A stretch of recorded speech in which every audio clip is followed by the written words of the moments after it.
लेकिन आज देखो आदिवासी परिवार का डंका कहां कहां बज रहा है। अभी 4 मीटिंग हो गया है। आदिवासी परिवार की व्यवस्था के अकॉर्डिंग ही देश भर के सभी संगठनों का अलायंस बन रहा है और 30 संगठनों का अलायंस पूरा हो गया है। 30 संगठनों का। और आने वाले समय में 13 जुलाई को राजस्थान में मीटिंग है। पश्चिमी भारत के जो बचे हुए संगठन हैं उनको भी जोड़ दिया जाएगा। ये आदिवासी परिवार के नेतृत्व में इतना बड़ा काम हो रहा है हमारी आइडियोलॉजी के अनुरूप। उसमें हमने बात रखा कि कोई भी व्यक्ति प्रमुख नहीं होगा, कोई भी अध्यक्ष नहीं होगा, सब अपने अपने संगठन को जिंदा रखना है, किसी को भी खत्म नहीं करना है। हाँ, हम एक जगह पर बैठेंगे, कोई प्रमुख नहीं होगा। उस बात को एक्सेप्ट किया गया। जिस तरीके की आदिवासी परिवार की व्यवस्था है, आदिवासी परिवार कोई संगठन नहीं है, इसका कोई अध्यक्ष नहीं है, उसमें जो व्यवस्थाएं हैं वही बात हम लोगों दूसरे लोगों के सामने साझा किया और उन लोगों ने इस बात को एक्सेप्ट किया, माना। तो इसी तरीके की बातें हम लोग पूरे देश भर में हमारे समाज के लोग इसको एक्सेप्ट कर रहे, स्वीकार कर रहे और आगे बढ़ रहे। इसके लिए जिम्मेदार या फिर आप सबका योगदान रहा है। भील आदिवासियों का इतना बड़ा कार्यक्रम पूरे इलाके में पिछले 10 साल में हुए। अभी 17 मई को हमारे 10 साल पूरे हो जाएंगे। लेकिन इस बीच में हमने बहुत सारी ऐसी बातें भी देखी जिसकी वजह से हमारे बहुत सारे संगठन टूटे, बिखरे। और उसके बड़े बड़े कारण क्या रहे वो आप सब जानते हो, आपसे बेहतर कौन जानता है। लेकिन मैं यूं कहना चाहता हूं कि आप लोग अपने आप को कहते हो मैं इस देश का मालिक हूं, मेरे बाप दादे इतने महान थे, हमारे बाप दादे राजा महाराजा थे, ये सब बातें हम बोलते हैं और हमें बिल प्रदेश बनाना है, ये भी बात हम कहते हैं। लेकिन जो लोग एक पोटली में बिक जाते हैं वो बिल प्रदेश बना सकते हैं?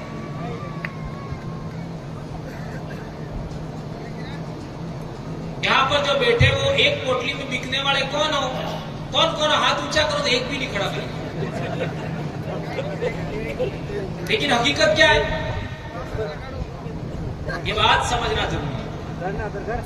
और 5000 में बिकने वाले कितने हैं? तो एक भी हाथ ऊंचा नहीं करेगा। हकीकत क्या है? तुम वो महान लोग हो कि हमारे राजस्थान में भी तुमने लेटर पैड चलाया। दक्षिणी राजस्थान के लोग अंग्रेजों के गुलाम नहीं बने, मुगलों के गुलाम नहीं बने, रजवाड़ों के गुलाम नहीं बने, तो तुम्हारे लेटर पैड से डर जाएंगे क्या? टाइट टाइट फीस हुआ कि नहीं हुआ? मेरे कहने का मतलब यह है हमारे पास एक विजन होना चाहिए, एक उद्देश्य होना चाहिए, हम क्यों काम कर रहे हैं ये बात जानना समझना जरूरी है।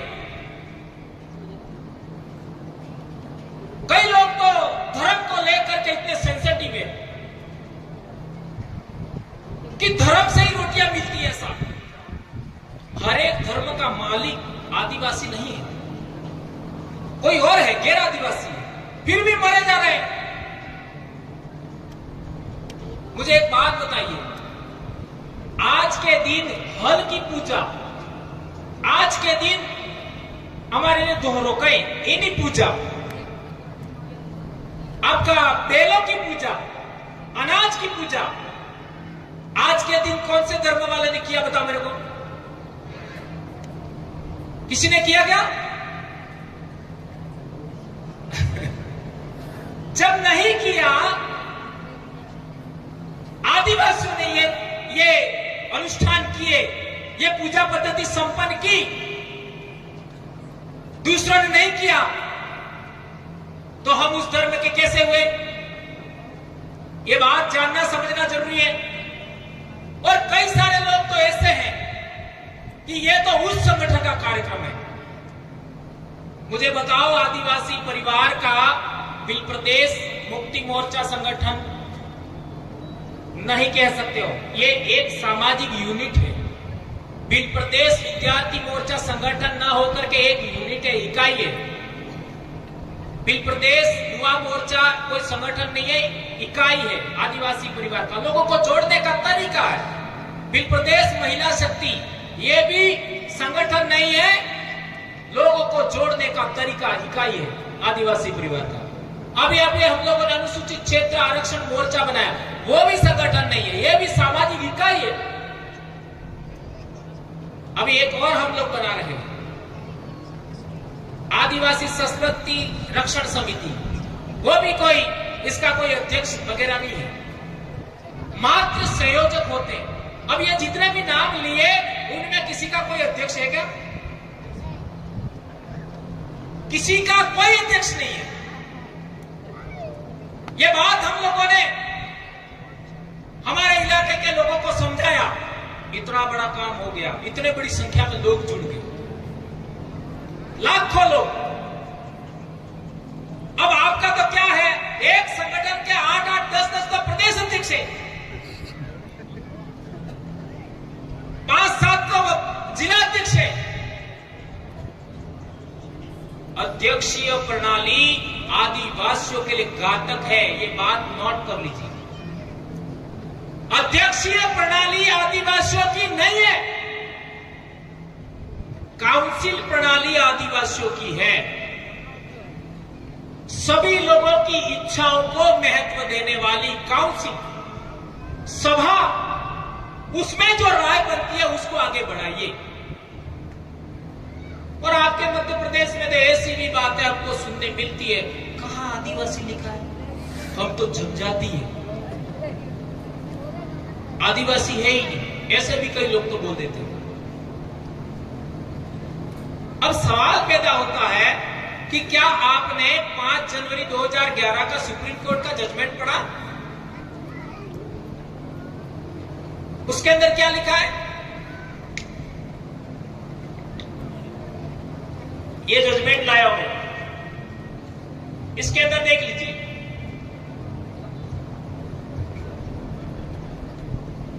इसको पढ़ लीजिए, या जोरावर जी उनके पास भी होगा। इसमें लिखा है शेड्यूल ट्राइब और अबोरिजिन, नहीं, अबोरिजिन और शेड्यूल ट्राइब। जो अबोरिजिन है वही शेड्यूल ट्राइब है, और ब्रैकेट में आदिवासी लिखा है। ये सुप्रीम कोर्ट का जजमेंट है, 5 जनवरी 2011। एबोरिजिन और शेड्यूल ट्राइब ब्रैकेट में आदिवासी। आज तक इस पर यह गलत लिखा, किसी ने क्लेम नहीं किया है। यह जजमेंट हम लोगों को 2012 में पहली बार हमको पता लगा कि इसमें ऐसा लिखा है। इसमें बहुत सारी बातें लिखी है, और इसी को आधार मान करके आदिवासी परिवार बनाया। बढ़िया, इसको ये बिलों के लिए ही है, बिलों के लिए ही इसमें बहुत सारी बातें लिखी है। तो हम लोग, कई सारे ऐसे लोग कहते हैं कि हम तो अनुसूचित जनजाति है, आदिवासी नहीं है, तो कम से कम सुप्रीम कोर्ट का जजमेंट तो पढ़ो। अब दूसरी बात यह है, ये हमारे स्कूल में किताब चलती है 8वीं क्लास में, 2013 से चल रही है, ये इंग्लिश में भी है। और ये किताब किसी बिल ने तो लिखी नहीं है, किसी गॉड ने तो लिखी नहीं है। ये देख लीजिए, राष्ट्रीय शैक्षिक अनुसंधान एवं प्रशिक्षण परिषद नई दिल्ली, नीचे लिखा राजस्थान राज्य शैक्षिक अनुसंधान एवं प्रशिक्षण परिषद उदयपुर। ये इंग्लिश में आपके मध्य प्रदेश में भी चलती है, भारत के सभी राज्यों में चलती है इंग्लिश में। इसमें आदिवासी का पाठ है, हास्याकरण की समझ, उसको पढ़िए आप। ये कई बार मैंने बताया है, पर लोगों को सारी बात बता दो तो भी कई बार मुझे ऐसा भी लगता है कि जो दिमाग है ना, इसमें न जाने लोगों ने क्या भर दिया है। ये देख लीजिए, ये हास्याकरण की समझ 5वां पाठ है। उसमें साफ लिखा है ये आदिवासी कौन लोग हैं। पढ़िए इसको, आदिवासी कौन लोग हैं, आप पढ़िए इसको। इसी के अंदर ये साइड में लिखा है आदिवासियों को जनजाति भी कहा जाता है। ये पिंक कलर में आदिवासियों को जनजाति भी कहा जाता है लिखा है। अरे आपका संविधान देख लीजिए, संविधान के अंदर अनुच्छेद 341-42 पढ़िए, उसमें ट्राइब और रेस लिखा है। ट्राइब और रेस, यानी जो ट्राइब है वो रेस है, नस्ल है। और ये बात प्रूव करनी है तो तुम्हारी नाक और दूसरे समाज की नाक मिलती है क्या? तुम्हारी एक कपाल है वो दूसरे लोगों से मिलती है क्या? नहीं मिलती। तुम्हारी ये भौहें हैं ये भी दूसरे लोगों से मिलती नहीं है। जांच कर लो, होठ नहीं मिलेगा, आंखों का रंग नहीं मिलेगा। ये बात समझिए, तुम लोग कोई बाहर से आए हुए लोग नहीं हो, ये सुप्रीम कोर्ट का जजमेंट बोल रहा है। भारत देश 10,000 साल से इमिग्रेशन नेशन है, इमिग्रेंट्स नेशन है, ऐसा सुप्रीम कोर्ट ने बोला, मैं नहीं बोल रहा हूं। और ये किताब भी बोल रही है। इसमें लिखा है साफ और स्पष्ट शब्दों में कि आदिवासी समाज औरों से बिल्कुल अलग दिखाई देते हैं। औरों से यानी दूसरों से, क्योंकि उनके भीतर ऊंच नीच का फर्क बहुत कम होता है। इसी वजह से यह समुदाय जाति वर्ण पर आधारित समुदायों या राजाओं के शासन में रहने वाले समुदायों से बिल्कुल अलग है। यह साफ बता रहा है। 2011 का सुप्रीम कोर्ट का जजमेंट आने के बाद ये किताब आई थी। कई बार इस किताब का हवाला दिया हम लोगों ने। हम जाति व्यवस्था में नहीं आते ये बोल रही है, हम वर्ण व्यवस्था में नहीं आती ये बोल रही है, हम राजाओं के शासन में रहने वाले लोग भी नहीं है, ये भी एक किताब बोल रही है। बोलिए आप, इतना साफ किताबों में स्कूल में हम पढ़ा रहे हैं, लेकिन स्कूल में पढ़ाने के लिए कोई आपत्ति नहीं है, लेकिन समाज को पढ़ाते तो कई लोगों को आपत्ति हो जाती है। चल रहा है 2013 से किताब चल रही है। अब सवाल पैदा होता है कि आपको जनजाति प्रमाण पत्र दिया जाता है, यानी जनजाति भी ऊपर नहीं लिखा होता, जाति प्रमाण पत्र। ये आवाज किसने उठाया आज तक? हम ट्राइब हैं, हम शेड्यूल ट्राइब हैं, तो हमको शेड्यूल ट्राइब का सर्टिफिकेट मिलना चाहिए। नहीं, जाति प्रमाण पत्र दे रहे। आज तक किसी ने आवाज नहीं उठाई। ये ऐसा क्यों हो रहा है? ये बात हम लोगों को समझनी जाननी चाहिए। आगे लिखा है आदिवासियों के बहुत सारे जनजातीय धर्म होते हैं। आदिवासियों के बहुत सारे जनजातीय धर्म होते हैं। उनके धर्म इस्लाम, हिंदू, ईसाई आदि धर्मों से बिल्कुल अलग है, बिल्कुल अलग है। वे अक्सर अपने पुरखों की, गांव और प्रकृति की उपासना करते हैं। साफ स्पष्ट लिखा हुआ है। फिर भी हमारे ढूंढने के लिए कई लोग तो चर्च में चले जाते हैं, कोई कहां जा रहा है। और मैं कई कड़े लहजों में बोल चुका हूं, लेकिन किसी की भावना आहत नहीं करना चाहता। कोई भी धर्म आपका नहीं है। आपकी बहुत सारी बातें दूसरों ने लेकर के अपने धर्म खड़े किए हैं। ये बात जाननी समझनी जरूरी है। दिवाली फसली उत्सव है, होली फसली उत्सव है, वाड़ी जवारा फसली उत्सव है, और ये हमारे बाप दादाओं की देन है। अखातीज फसली उत्सव है, ये हमारे बाप दादाओं की देन है। किसी धर्म का नहीं है। उन लोगों ने कथा कहानियां बना करके हमसे छीना है हमारी ओरिजिनल संस्कृति, भारत भूमि की ओरिजिनल संस्कृति। हमको समझना पड़ेगा। ये जितने भी देव स्थानक हैं, जितने भी देवी देवता हैं, उसमें भी बहुत सारे देवी देवता हमारे पूर्वज हैं। इनको भी हमें समझना पड़ेगा। लेकिन इतनी सारी बातें आज रखने का समय नहीं है। एक और किताब था, ये वाला 9th क्लास में चलता है, 9वीं क्लास में हमारे राजस्थान में। उसमें साफ लिखा है, ये भील विद्रोह नाम का चैप्टर है, जिसको पिछले दिनों आप लोगों ने देखा होगा।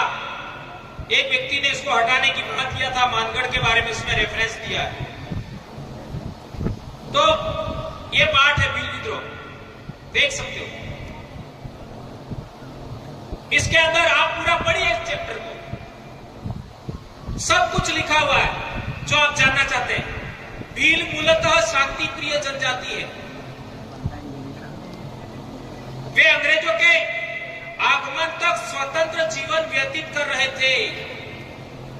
यानी अंग्रेजों से पहले भील गुलाम नहीं थे। ये किताब बोल रही है,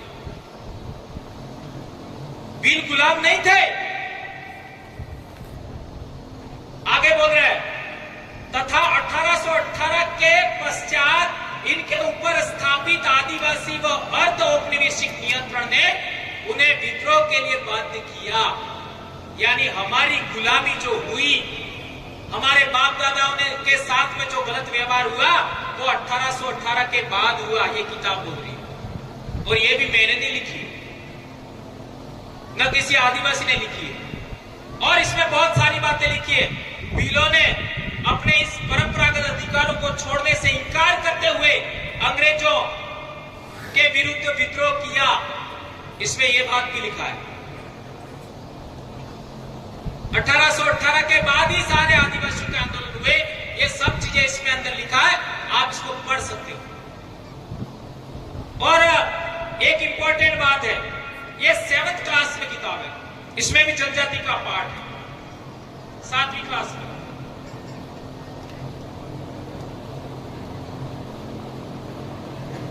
आटलो है तो बताना बात भी दिमाग साफ में था, तो डीएनए टेस्ट करा लीजिए। मारे काजा ने कहीं पड़ती नहीं।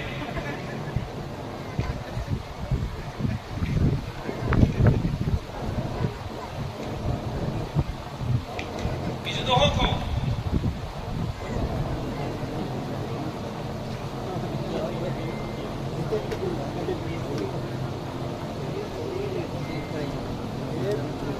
ये जनजातीय खाना बलोच एवं एक जगह बसे हुए समुदाय। ये 7th क्लास की सामाजिक ज्ञान, ये हम स्कूल में पढ़ा रहे हैं बच्चों को। और ये किताब भी 2013 से चल रही है। इसमें साफ लिखा है, उपमहाद्वीप के कई समाज ब्राह्मणों द्वारा सुझाए गए सामाजिक नियमों और कर्मकांडों को नहीं मानते थे और न ही वे कई असमान वर्गों में विभाजित थे। अक्सर ऐसे समाजों को जनजातीय कहा जाता है। ये साफ लिखा है। जनजाति भी कौन है? जनजाति को ही आदिवासी का है 8वीं की किताब में। और इसमें जनजाति किसको कहते हैं, ये भी साफ लिखा है कि हम परंपरागत रूप से किसी भी स्थापित समाज या किसी भी प्रभावशाली समाज के परंपरागत नियमों को नहीं मानते। क्यों? क्योंकि हमारे अपने नियम हैं, हमारी अपनी परंपराएं हैं, हमारी अपनी संस्कृति है, उसको हम मानने वाले लोग हैं, इसलिए जनजाति है। और आप जिसने भी आपका मानव शास्त्र पढ़ा, उनको पता होगा कि जनजाति वे ही है जिसकी अपनी बोली होती है, जिसकी अपना संस्कृति होता है, जिसका अपना इलाका होता है, जिसका अपना समाज व्यवस्था होता है, जिसका अपना धर्म होता है, वो जनजाति कहलाता है। ये बात हम लोगों को जानना समझना बहुत जरूरी है।